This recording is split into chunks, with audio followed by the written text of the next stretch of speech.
অনেক পুরনো দিনের কথা, যখন বাদশাদের রাজত্ব ছিল আর মানুষ খুব সাধারণ জীবনযাপন করত। একটা ছোট্ট গ্রামে এক গরিব কাঠুরে বাস করত, যার নাম ছিল করিম। সে প্রতিদিন জঙ্গলে গিয়ে কাঠ কাটত এবং বাজারে বিক্রি করে নিজের পরিবারের পেট চালাত। করিমের স্ত্রী রহিমা আর ঘরে দুটি ছোট বাচ্চা ছিল। ঘরে খাওয়ার মতো বিশেষ কিছু ছিল না, কিন্তু করিম তবুও কখনো অভিযোগ করত না। সে সব সময় বলতো যে আল্লাহ তাআলা যা দেন তাতেই বরকত থাকে। রহিমাও ধৈর্যের সাথে সব সামলাত। একদিন করিম জঙ্গলে কাঠ কাটতে গেল। সে দেখল আকাশে মেঘ জমেছে। সে তাড়াতাড়ি কাঠ কাটতে লাগল যাতে বৃষ্টি আসার আগেই বাড়ি পৌঁছতে পারে। কিন্তু হঠাৎ করেই জোরে বৃষ্টি শুরু হয়ে গেল। সে একটা গাছের নিচে আশ্রয় নিল, কিন্তু বৃষ্টি এত জোরে হচ্ছিল যে তার কেটে রাখা কাঠগুলো বৃষ্টিতে ভিজে গেল। এক মুহূর্তের জন্য সে চিন্তায় পড়ে গেল যে এই ভেজা কাঠ এখন কে কিনবে। কিন্তু পরক্ষণেই সে নিজেকে বলল যে এটা আল্লাহরই ইচ্ছা, এর মধ্যেও নিশ্চয়ই কোনো বিশেষ কারণ থাকবে, তাই ধৈর্য ধরা উচিত। যখন বৃষ্টি থামল, করিম তার কাঠগুলো তুলে নিয়ে বাজারের দিকে রওনা দিল। রাস্তায় সে চিন্তায় ডুবেছিল আর ভাবছিল যে আজ হয়তো কাঠ বিক্রি হবে না, স্ত্রী অপেক্ষায় থাকবে আর বাচ্চারাও ক্ষুধার্ত থাকবে। বাজারে পৌঁছে করিম তার কাঠগুলো নিচে রাখল। সমস্ত দোকানদার আর খদ্দেররা করিমের ভেজা কাঠ দেখে মুখ ঘোরাতে লাগল। কেউ বলতে লাগল, এ কেমন কাঠ, জলে ভেজা। আবার কেউ বলল, এগুলো তো জ্বলবেও না। করিম এসব শুনে উদাস হয়ে গেল এবং দুপুর হয়ে গেল, কিন্তু করিমের একটা কাঠও বিক্রি হল না। এক এক করে খদ্দের আসত আর কাঠ দেখে ফিরে যেত। করিমের চিন্তা বেড়েই চলেছিল, কিন্তু সে মনে মনে আল্লাহর কাছে দোয়া করছিল। সে বলছিল, হে আল্লাহ, তুমিই ভালো জানো যে আমার জন্য কোনটা ভালো। যখন সন্ধে হল, করিম ভাবল এবার বাড়ি ফিরে যাওয়া উচিত। করিম তার জিনিসপত্র বাঁধতে শুরু করল। ঠিক তখনই হঠাৎ তার কাছে এক বৃদ্ধ লোক এলেন। তার পোশাক পরিচ্ছদ বেশ উন্নত মানের ছিল, আর তাকে দেখে কোনো ধনী ব্যক্তি বলেই মনে হচ্ছিল। সেই বৃদ্ধ করিমের কাছে এসে জিজ্ঞাসা করলেন যে এই কাঠগুলো ভেজা কেন। করিম সব সত্যি সত্যি বলে দিল যে আজ বৃষ্টির কারণে এই কাঠগুলো ভিজে গেছে। বৃদ্ধ হাকিম নাসির এই শুনে খুশিতে বলে উঠলেন যে এটা তো খুব ভালো কথা। আমি একজন হাকিম, যে ওষুধ ভেজা কাঠ দিয়ে তৈরি হয় তা শুকনো কাঠ দিয়ে হয় না। বৃদ্ধ হাকিম নাসির করিমের সব কাঠ কিনে নিলেন আর তাকে দ্বিগুণ দাম দিলেন। করিমের খুশির সীমা রইল না। সে বুঝতে পারল যেটাকে সে নিজের ক্ষতি বলে মনে করছিল সেটাই তার জন্য লাভের কারণ দাঁড়াল। আল্লাহ তাআলা তার ধৈর্য এবং সততার ভালো প্রতিদান দিয়েছেন। করিম খুশি মনে বাড়ি ফিরে এলো। রহিমা আর তার বাচ্চারা দরজাতেই তার অপেক্ষায় ছিল। যখন সে এতগুলো টাকা দেখালো, তখন তারা সবাই অবাক হয়ে গেল। ছোট ছেলে রাফি বলল, আব্বা, আজ এত টাকা কোথা থেকে এলো? করিম হেসে বলল, বাবা, এসবই আল্লাহর রহমত। পরের দিন করিম কাঠ কাটার জন্য বাড়ি থেকে বের হতে লাগল। তখন তার মনে একটা খেয়াল এলো যে যদি সে তার সব কাঠ জলে ভিজিয়ে দেয় তাহলে কি সে দ্বিগুণ দাম পেতে পারে। কিন্তু পরক্ষণেই সে নিজেকে বলল যে না, এটা আল্লাহর পরীক্ষা হতে পারে, আমার নিজেকে ধোঁকা দেওয়া উচিত নয়। জঙ্গলে পৌঁছে করিম দেখল যে আজ খুব সুন্দর রোদ উঠেছে। করিম তার কুঠারে ধার দিল আর কাঠ কাটার কাজে ব্যস্ত হয়ে পড়ল। করিম কাঠ কাটতে কাটতে আল্লাহর নামও জপছিল।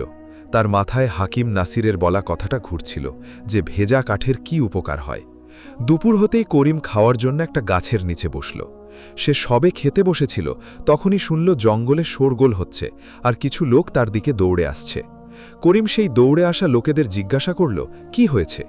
একজন লোক বলল যে জঙ্গলে ডাকাত এসেছে আর তারা লোকেদের জিনিসপত্র লুট করছে। এই শুনে করিমের মনে ভয় ঢুকে গেল, কারণ তার কাছে গতকালের সেই অতিরিক্ত টাকাগুলো ছিল। যদি ডাকাতরা তার থেকে সেই টাকা কেড়ে নেয় তাহলে সব শেষ হয়ে যাবে। কিন্তু সে আবার নিজেকে বলল যে যা কিছুই হয় তার মধ্যেই আল্লাহর কোনো হেকমত থাকে। যদি সে বেঁচে যায় তবে সেটা আল্লাহর মেহেরবানি, আর যদি টাকা ছিনতাই হয়ে যায় তাতেও আল্লাহরই কোনো ইচ্ছা থাকবে। এরপর করিম ঠিক করল যে সে বাড়ি পালিয়ে যাবে। করিম পালানোর জন্য সবে উঠেছে, তখনই সে দেখল একটা গাছের আড়ালে এক বৃদ্ধ লোক লুকিয়ে আছেন। তিনি খুব ভয় পেয়েছিলেন। বৃদ্ধ লোকটি করিমকে জিজ্ঞাসা করলেন যে আপনি কে? বৃদ্ধ লোকটি বললেন যে আমি গতকালের সেই হাকিম নাসির, আর আমি ডাকাতদের থেকে লুকিয়ে এখানে বসে আছি। হাকিম জানালেন যে ডাকাতরা তার সব জিনিসপত্র লুট করে নিয়েছে, যার মধ্যে দামি ওষুধ ছিল, আর এখন সে শহরে যেতে ভয় পাচ্ছে। করিম বলল, আপনি চিন্তা করবেন না, আমি আপনাকে নিরাপদ রাস্তা দিয়ে শহরে পৌঁছে দেব। আল্লাহ তাআলা আমাদের রক্ষা করবেন। করিম আর সেই বৃদ্ধ হাকিম নাসির জঙ্গলে লুকানো রাস্তা দিয়ে যাত্রা শুরু করলেন। করিম তার কাঠগুলো ফেলেই চলে এসেছিল, আর তার জন্য তার কোনো চিন্তা ছিল না, কারণ সে ভাবছিল যে মানুষের সাহায্য করা আল্লাহ পছন্দ করেন। চলতে চলতে বৃদ্ধ লোকটি করিমকে জিজ্ঞাসা করলেন যে তুমি এত ভালো কেন? তুমি আমার জন্য তোমার কাঠ ফেলে চলে এলে আর আমার সাহায্য করছো কেন? করিম বলল, মানুষের সাহায্য করা আল্লাহ তাআলা পছন্দ করেন। আল্লাহ তাআলা আমাদের একে অপরের সাহায্য করার হুকুম দিয়েছেন। যখন কেউ কারো সাহায্য করে তখন আল্লাহ তাআলা তার সাহায্য করেন। গতকাল আপনি আমার সাহায্য করেছিলেন, আর আজ আমি আপনার করছি। হাকিম নাসির খুব প্রভাবিত হলেন আর বললেন যে তোমার ঈমান আর তোমার চরিত্র দেখে আমি খুব খুশি হয়েছি। শহরে পৌঁছে হাকিম বললেন যে আমি তোমাকে কিছু ইনাম দিতে চাই, কিন্তু করিম বলল, আমার কোনো পুরস্কারের দরকার নেই, আমি মানবতার সেবা করেছি। বৃদ্ধ জোর করলেন এবং একটা ছোট্ট থলে বের করে দিয়ে বললেন যে এর মধ্যে জাদুকরি বীজ আছে, এগুলো নিয়ে গিয়ে তোমার বাড়ির আশেপাশে কোথাও বুনে দিও, এগুলো তোমার ভাগ্য বদলে দেবে। করিম যখন বাড়ি পৌঁছালো তার হাতে শুধু বীজের একটা ছোট্ট থলে ছিল, কিন্তু সেই দিনের তার কোনো রোজগার ছিল না। রহিমা জিজ্ঞাসা করল, আজ কি হয়েছে? করিম সেই দিনের সব ঘটনা তাকে শোনাল আর বলল যে ওই বৃদ্ধ হাকিম নাসিরের সাহায্য করাটা জরুরি ছিল। রহিমা বলল, খুব ভালো করেছ, আল্লাহ তাআলা আমাদের রিজিক অন্য কোনো জায়গা থেকে পাঠিয়ে দেবেন। রাতে খাবার সময় ঘরে সামান্য আটা আর লবণ ছিল। বাচ্চারা ক্ষুধার্ত ছিল, কিন্তু অভিযোগ করছিল না। করিম সেই বীজগুলোর দিকে তাকালো আর ভাবল যে হাকিম নাসির বলেছিলেন এগুলো তার ভাগ্য বদলে দেবে। তারপর সে ভাবল যে আগে আল্লাহর কাছে দোয়া চাওয়া উচিত, তারপর পরিশ্রম করা উচিত। সে আল্লাহর কাছে দোয়া করল আর পরের দিন বাড়ির পেছনে সামান্য জায়গা পরিষ্কার করে সেই অদ্ভুত বীজগুলো বুনতে লাগল। বীজগুলো একদম সাধারণ লাগছিল, সেগুলোর মধ্যে বিশেষ কিছু নজরে আসছিল না। করিম বীজ লাগানোর পর তাতে জল দিল আর আল্লাহর কাছে দোয়া করল, হে আল্লাহ, যদি এর মধ্যে কোনো হেকমত থাকে তবে তুমি বরকত দান করো। তারপর করিম কুঠার নিয়ে জঙ্গলের রাস্তায় গেল। আজ সে অনেক দূরে চলে গেল, যাতে ডাকাতদের থেকে নিরাপদে থাকতে পারে। সেখানে পৌঁছে সে দেখল যে অনেক নতুন গাছ দেখা যাচ্ছে, যেগুলোর কাঠ খুব ভালো। সে আল্লাহর শুকরিয়া আদায় করল আর কাজ শুরু করল। দুপুরের সময় করিম যখন ফিরে এলো, সে দেখল যে যেখানে সে বীজ বুনেছিল সেখানে ছোট ছোট চারা গাছ বেরিয়েছে। করিম এটা দেখে অবাক হয়ে গেল, কারণ সাধারণত বীজ থেকে চারা বেরোতে 2-3 দিন সময় লাগে। রহিমাও এটা দেখে অবাক হলো যে এটা তো দারুণ ব্যাপার, এই বীজ একদিনে কিভাবে গজিয়ে গেল। এরপর করিম তার কাঠ নিয়ে গিয়ে বাজারে বিক্রি করে দিল। আজকের কাঠ খুব ভালো ছিল, তাই ভালো দামে বিক্রি হলো। আর করিম ফেরার সময় কিছু খাবার জিনিস কিনে আনলো। বাড়ি পৌঁছে করিম দেখল গাছগুলো আরও বড় হয়ে গেছে আর তাতে ছোট ছোট ফুলও ফুটেছে। তৃতীয় দিন করিম দেখল যে গাছগুলোতে ছোট ছোট ফল ধরেছে। এই ফলগুলো সোনালী রঙের ছিল আর একদম অন্যরকম লাগছিল। করিম একটা ফল পেড়ে যখন দেখল, তার ভেতর থেকে মুক্তার মতো কোনো একটা জিনিস বেরোলো। এটা দেখে করিম বুঝতে পারল না যে এটা কি জিনিস। তখন সে ঠিক করল যে সে এই ফল নিয়ে শহরের বড় বাজারে যাবে। সেখানে যে বড় ব্যবসায়ী আর জহুরিরা আছেন তারা বলে দিতে পারবেন যে এটা কি জিনিস।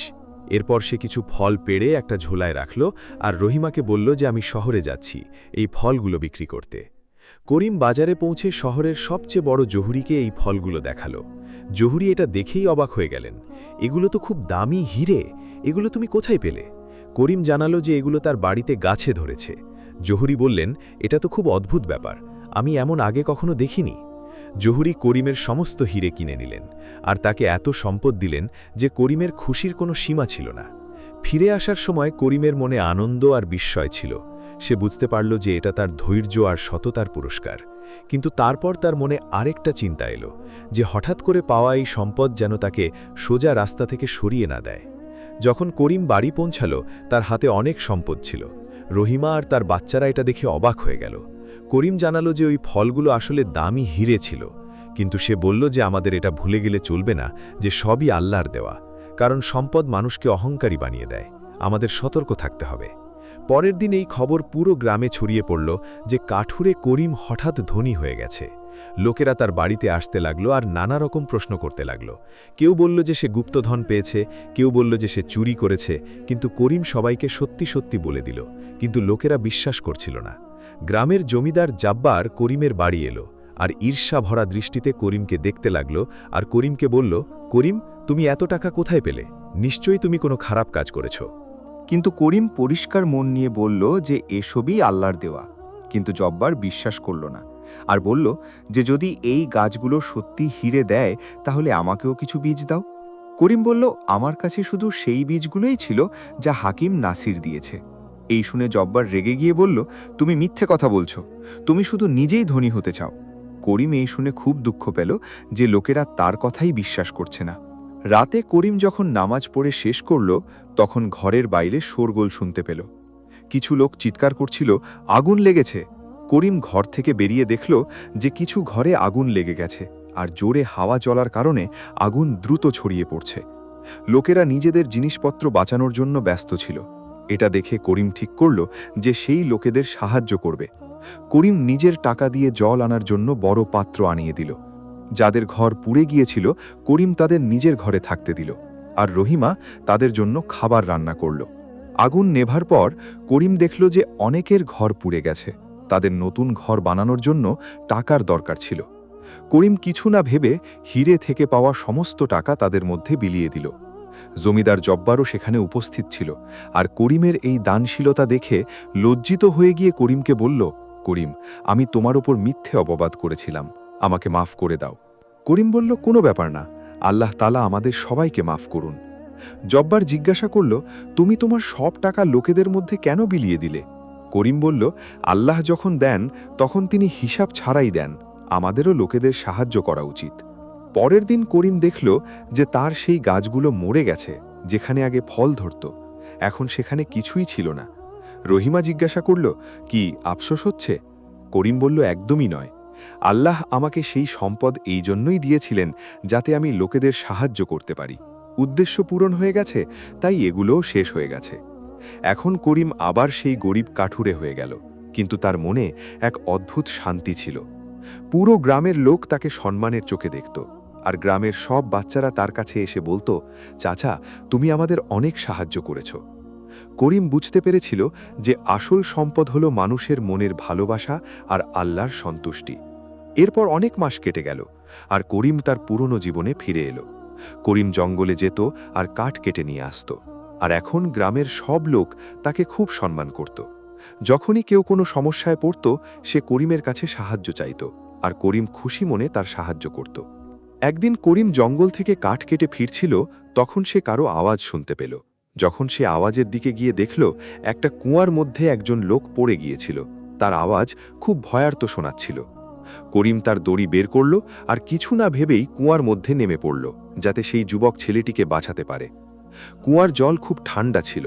করিম তার প্রাণ বাঁচানোর চেষ্টা করল। ছেলেটা খুব দুর্বল হয়ে পড়েছিল, আর তার নিঃশ্বাস বন্ধ হয়ে আসছিল। করিম সমস্ত শক্তি লাগালো আর আল্লাহর কাছে দোয়া চাইল, আর তারপর অনেক কষ্টে ছেলেটিকে নিয়ে কুয়া থেকে বাইরে বেরিয়ে এলো। বাইরে এসে করিম ছেলেটির দেখাশোনা করল আর তাকে জ্ঞানে ফেরালো। ছেলেটা কাশল, জল বাইরে ফেলল, আর তারপর চোখ খুলল। সে করিমের প্রতি কৃতজ্ঞতা জানালো আর বলল, আপনি আমার প্রাণ বাঁচিয়েছেন। আমার নাম তারিক, আর আমি অন্য গ্রাম থেকে এসেছিলাম। আমি রাস্তা ভুলে এখানে চলে এসেছিলাম, আর কুয়ায় পড়ে গিয়েছিলাম। এরপর করিম সেই ছেলেটিকে নিজের বাড়ি নিয়ে গেল, আর রহিমাকে বলল তার দেখাশোনা করতে। সেই ছেলেটির কাপড় ভিজা ছিল, আর সে জ্বরে ভুগছিল। এরপর অনেক দিন ধরে সেই ছেলেটির করিমের বাড়িতে চিকিৎসা চলল, আর করিম নিজের টাকা দিয়ে সেই ছেলেটির জন্য ওষুধ কিনত আর তাকে ভালো ভালো খাবার খাওয়াত। যখন তারিক সুস্থ হয়ে উঠল, তখন সে করিমের প্রতি কৃতজ্ঞতা জানালো আর বলল, আমি আপনার এই উপকার জীবনেও ভুলব না, কিন্তু আজকে আমি আপনাকে সত্যিটা বলতে চাই। আমি কোনো সাধারণ ছেলে নই, বরং আমি বাদশার ছেলে। করিম এই শুনে অবাক হয়ে গেল যে সে কোনো শাহজাদার প্রাণ বাঁচিয়েছে। তখন তারিক বলল, আপনি যদি আমার প্রাণ না বাঁচাতেন তাহলে আমি মরে যেতাম। এখন আমি আপনাকে পুরস্কার দিতে চাই। কিন্তু করিম বলল, আমার কোনো পুরস্কারের দরকার নেই, আমি মানবতার খাতিরে আপনার সাহায্য করেছি, কোনো সম্পদের লোভে নয়। শাহজাদা তারিক জোর করল। করিম বলল, আমি একজন সাধারণ মানুষ, আমি বাদশার সাথে কি দেখা করব? তারিক বলল, আপনার মতো ভালো লোকের সাথে দেখা করাটাও বাদশাদের জন্য সম্মানের ব্যাপার। অবশেষে করিম রাজি হল। পরের দিন মহল থেকে তার জন্য ঘোড়ার গাড়ি এলো। করিম আর তারিক তাতে চেপে মহলের দিকে রওনা দিল। রাস্তায় তারিক বলল যে আমার বাবা বাদশাহ খুব ভালো মানুষ। করিমের মনে আনন্দও ছিল, আবার ভয়ও ছিল। তার মনে হচ্ছিল যে আল্লাহ তাআলা তার জীবনে কোনো নতুন মোড় আনতে চলেছেন। মহলে পৌঁছে করিম দেখল যে বাদশার মহল সোনার রূপে ভরা, কিন্তু তার মন একদমই লোভী ছিল না। তারিক বাদশার সাথে করিমের পরিচয় করিয়ে দিল। বাদশা বললেন, তুমি আমার ছেলের প্রাণ বাঁচিয়েছ, তুমি আমাদের উপর অনেক বড় উপকার করেছ।